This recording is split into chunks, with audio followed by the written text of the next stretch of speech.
Mesdames et Messieurs, auguste Assemblée, veuillez recevoir le président du Conseil régional du Ouagadougou, M. Fofana Boaké, pour l'ouverture de la séance de la deuxième session ordinaire du Conseil régional du Ouagadougou. Sous vos ovations, s'il vous plaît. Merci. Monsieur le préfet de la région du Ouagadougou, préfet du département de Séguéla, je dois commencer par vous remercier de nous accueillir ici dans vos locaux. Monsieur le préfet du département de Kani, Madame et Monsieur le membre du corps préfectoral, c'est une prière que je fais depuis des années, manifestement, je n'ai pas encore. Et je dis que Mme Traoré va rester à demeure ici jusqu'à ce qu'on puisse dire un jour Mesdames et Monsieur le membre du corps préfectoral.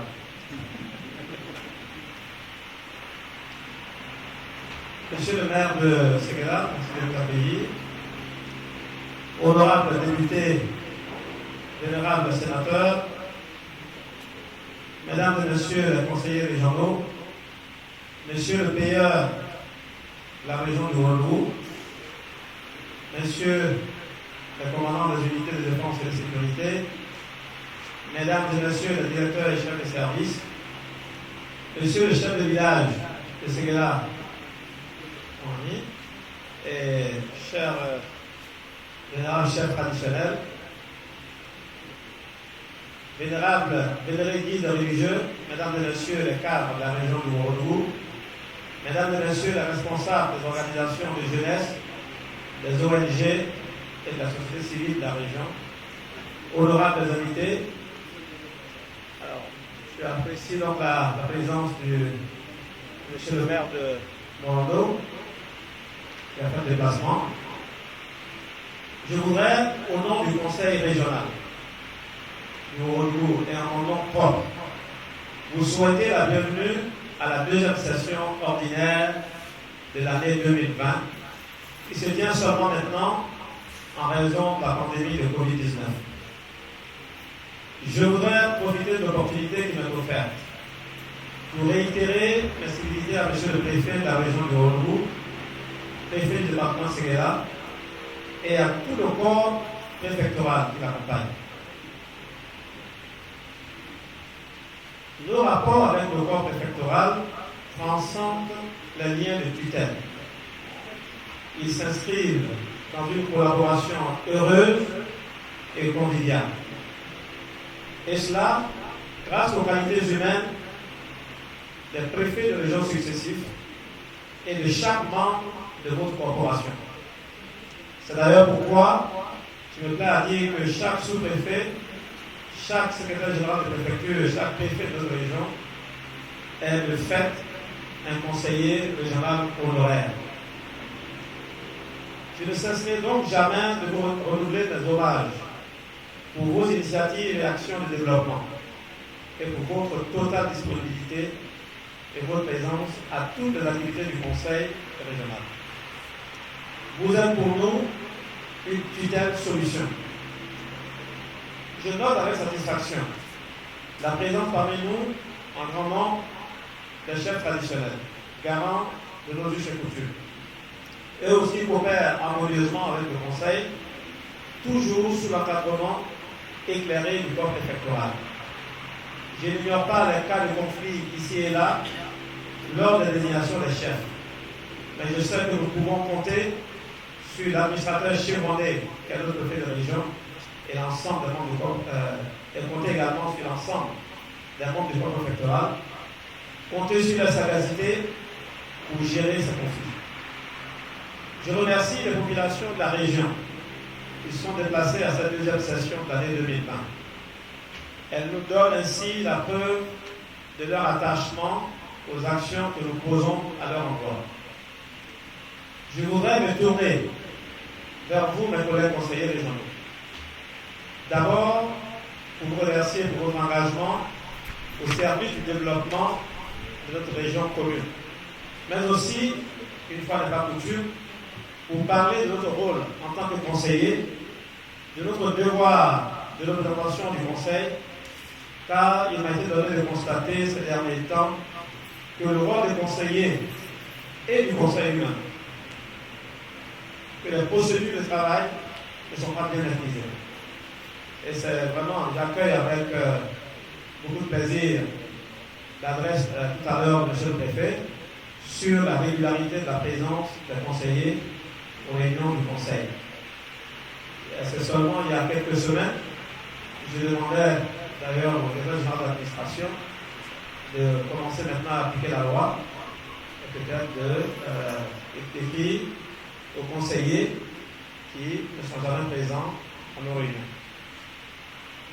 Je propose donc au premier trimestre de l'année 2021 de conduire un atelier de formation à l'attention des conseillers. Mais avant, je voudrais indiquer à mes collègues conseillers régionaux que les collectivités territoriales participent à la politique gouvernementale de décentralisation et d'équilibre dans l'aménagement du territoire national. Une de nos fonctions consiste justement à apporter le développement dans nos villages. De façon imagée, le conseil régional joue le rôle de maire en dehors des territoires communaux. À l'intérieur des espaces communaux, il y a un partage de compétences avec nos partenaires, les maires, et le tout sous la tutelle éclairée de l'administration préfectorale. Maintenant, avec votre permission, je souhaiterais aborder deux points essentiels de l'actualité de notre pays.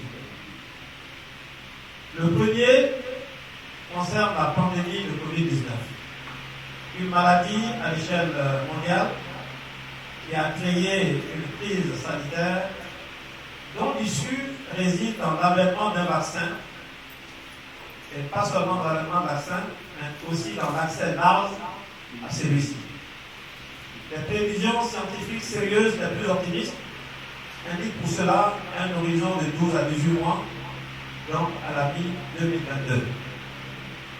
La crise sanitaire entraîne une grave crise économique qui se traduit par la baisse de la croissance mondiale. Pour l'instant donc, la seule protection fiable contre la pandémie réside dans le respect des mesures barrières. Je ne peux donc insister sur l'impérieuse nécessité de respecter les mesures et conseils du gouvernement. Car la maladie est toujours présente. On voit d'ailleurs que dans les pays développés, on assiste à une résurgence, à une seconde vague de contamination. Le second point est relatif à l'élection présidentielle du 31 octobre prochain dans notre pays. J'invite les populations du Ouagadougou à accomplir leur devoir citoyen en participant massivement au vote dans l'ordre, la discipline, la paix et la tranquillité.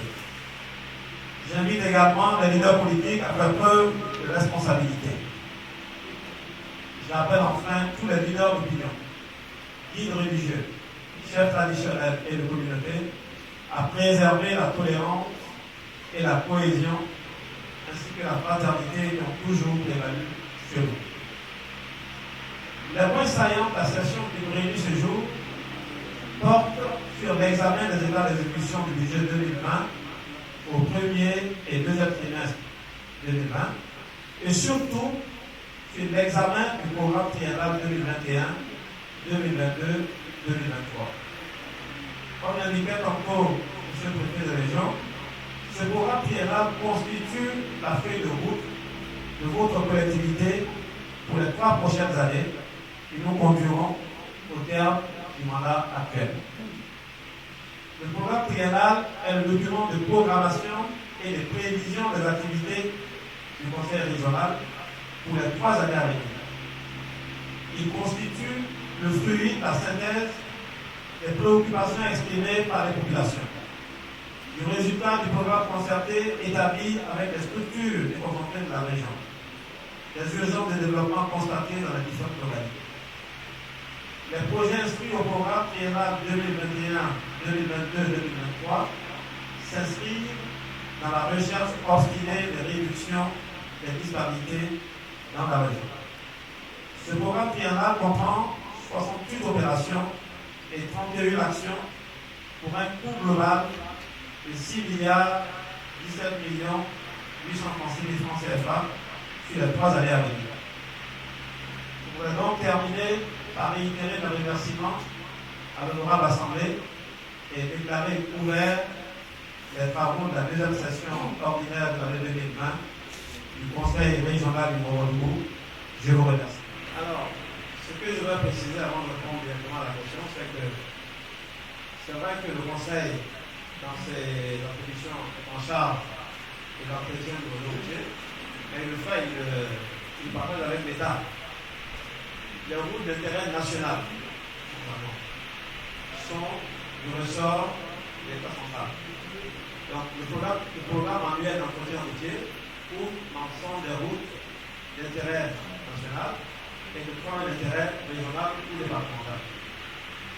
Ceci dit, pour répondre plus directement à votre question, effectivement, c'est prévu tantôt, il y a le programme triennal, mais on prend en compte également des événements qui sont nés après l'adoption du programme triennal. En tout cas, le droit, on peut intégrer les opérations qui sont prévues ici si elles n'étaient pas prévisibles au moment où on travaillait sur le programme triennal. En ce qui concerne les routes, on sait, normalement, toutes les routes en terre, chaque saison de pluie, il y a forcément des dégradations. Et le programme d'entretien national prend en compte effectivement ces travaux et réparations après les saisons de pluie.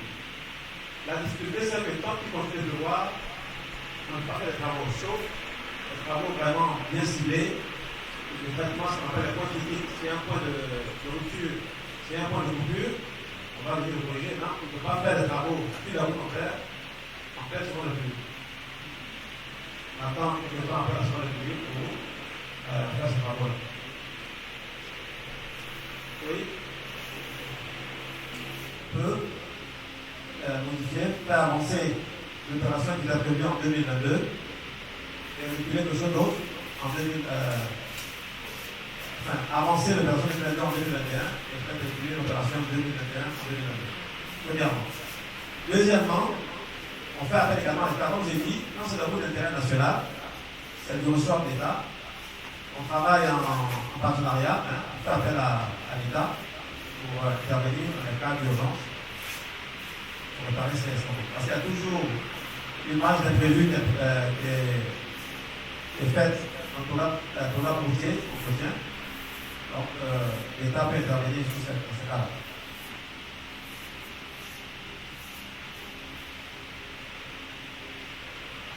D'autres questions? Merci. Contre? Abstention? Donc, le programme triennal 2021, 2022, 2023 est adopté à l'unanimité des conseillers présents et représentés. Nous passons donc au point de divers. Alors, hier, il y avait déjà un point qui avait été levé parce qu'on demande aux conseillers d'informer des points qu'ils souhaitent aborder en hiver. Hier, il y a eu le point des badges conseillers. Et aujourd'hui, le répertoire des conseillers, c'est-à-dire les sujets qui sont liés. Bon, comme la tutelle est là, on va en parler. Je disais hier pour présenter que le premier badge, en tout cas lors de mon premier mandat, on a pris fonction en juin 2013, donc on les a eu en 2015 ou 2016. Donc cette année, on a été installé, pour ce mandat-là, on a été installé en décembre 2018. Nous sommes pratiquement 2 ans jour pour jour de l'installation. On n'a toujours pas les badges. L'administration du conseil a fait sa part de travail. Tous les dossiers sont au ministère. Bon, on nous dit qu'ils sont signés par le ministre. Bon, je dis que ce genre de document-là, il n'y a rien caché de signature, c'est pas signé manuellement. Donc nous allons passer la balle